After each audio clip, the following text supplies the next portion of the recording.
Mengimani doktrin yang alkitabiah adalah hal yang sangat menenteramkan dan menguatkan saat menghadapi kematian. Renungan harian 25 November dari buku This Day in Baptist History 2 dengan judul Dia Bisa Mati di Atas Doktrin yang Dikhotbahkannya. Nats yang diambil Roma pasal 8 ayat 35 sampai 39.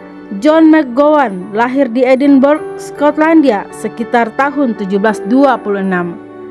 Jelas terlihat bahwa ia dilahirkan dalam keluarga miskin, karena pada usia yang sangat dini, John magang pada seorang penenun untuk dilatih melakukan pekerjaan itu.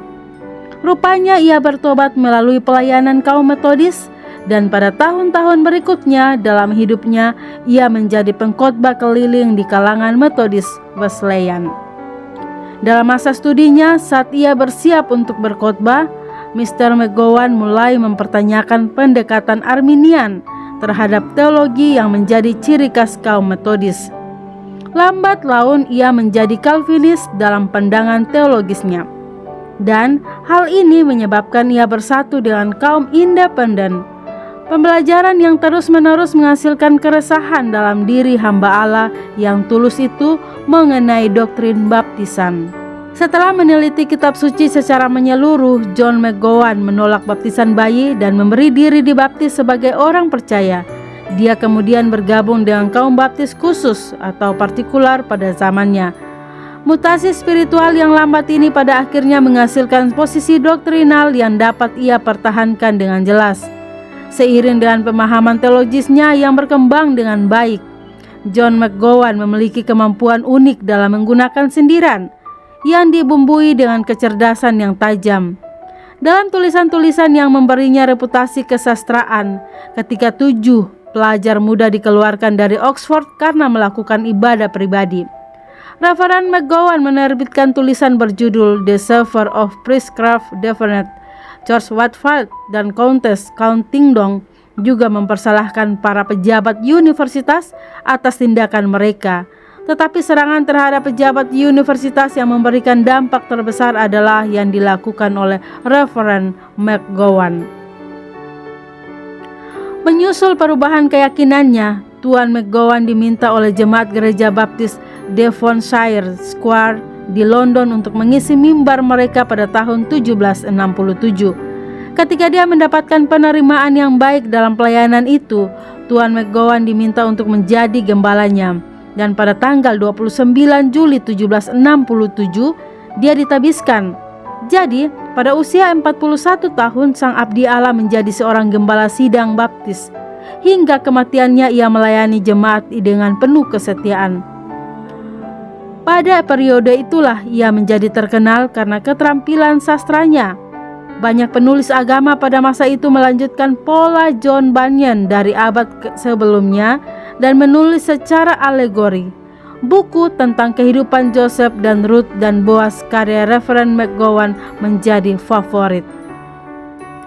Selama penyakit terakhir hamba Tuhan itu, ia dikunjungi oleh seorang teman gembalanya yang terkasih, Reverend John Reynolds, yang memberikan laporan berikut tentang kunjungan itu. Di akhir percakapanku dengannya, aku menemukan dia sebagai sosok yang manis dan surgawi. Wajahnya menunjukkan ketenangan pikirannya. Saat aku memasuki ruangan, dia berseru, "Wahai saudaraku, betapa bahagianya aku melihatmu. Duduklah dan dengarkanlah kasih setia Tuhanku. Engkau melihatku sakit separah-parahnya di dunia ini dan sebaik-baiknya selama berada di dalam tubuh. Menurutku, aku memiliki surga sebanyak yang bisa kutampung." Kemudian air mata kebahagiaan bagaikan sungai mengalir dari matanya, dan gambaran batinnya yang menyenangkan menginterupsi pidatonya untuk beberapa saat.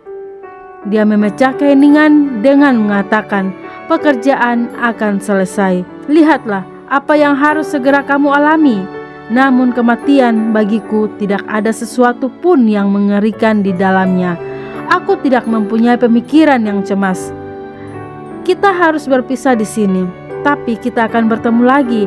Anda tidak dapat membayangkan kesenangan yang saya rasakan dalam refleksi ini, yaitu bahwa saya tidak menghindar untuk menyatakan sesuai dengan cahaya dan kemampuan saya. Seluruh maksud Tuhan, saya bisa mati di atas doktrin-doktrin yang telah saya khotbahkan. Itu benar, saya menemukannya demikian. Teruslah memberitakan Injil Kristus dan jangan pedulikan apa yang mungkin dikatakan dunia kepada Anda. Sementara itu aku duduk diam dan bangkit untuk berpamitan. Karena takut dia akan menghabiskan tenaganya terlalu banyak, dia segera menggandeng tanganku dan saling menangis. Kami saling mendoakan berkat. Setelah berpisah, dia berkata, "Saudaraku sayang, selamat tinggal, aku akan menemuimu lagi."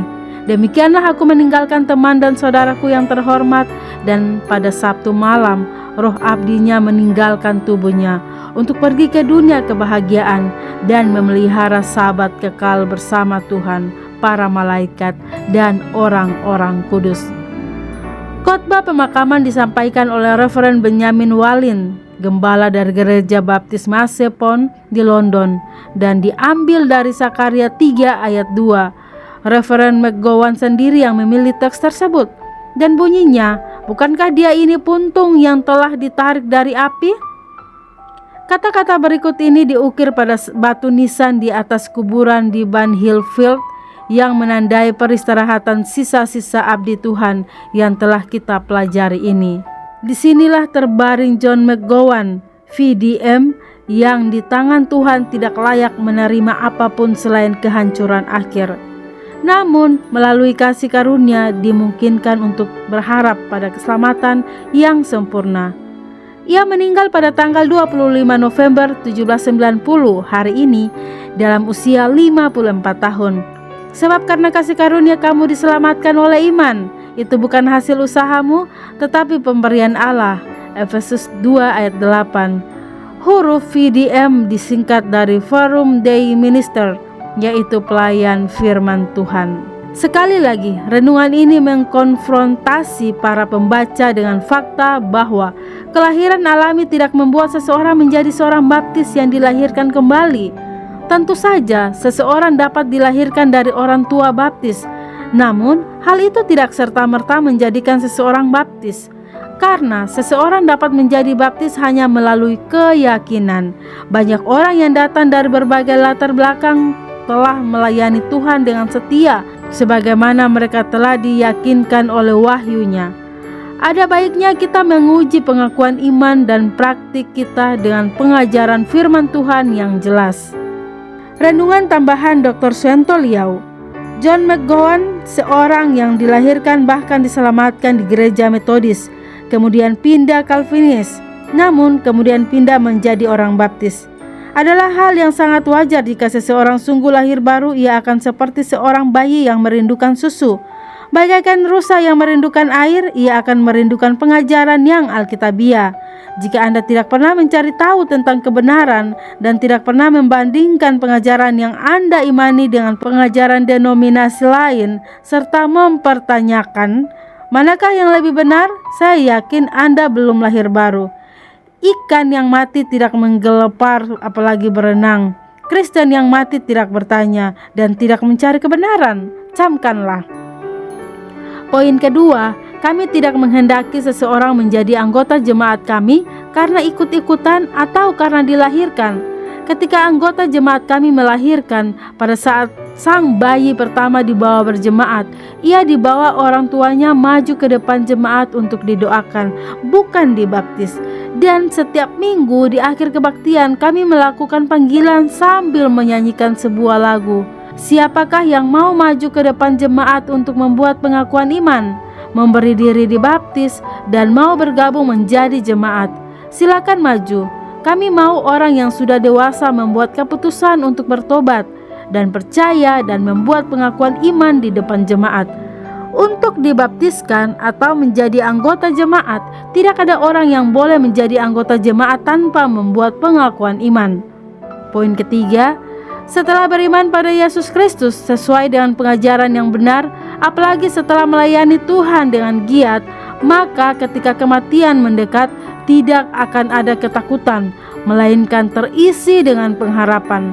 Satu-satunya yang menyedihkan hanyalah perpisahan dengan orang-orang terkasih yang masih di bumi, dan kemudian akan dihiburkan dengan pengharapan bahwa pasti akan bertemu kembali di hadapan Tuhan. Sungguh menjadi Kristen adalah hal yang paling indah, bahagia dan penuh sukacita. Terlebih lagi menjadi Kristen yang mengimani pengajaran yang alkitabiah. Sukacita, indah, dan mulia adalah kata-kata yang tiap-tiap hari patut kita pikirkan agar suasana surgawi memenuhi hidup kita. Amin. Demikian renungan hari ini 25 November bersama saya Lina Dadi. Tuhan Yesus menyertai dan Maranatha.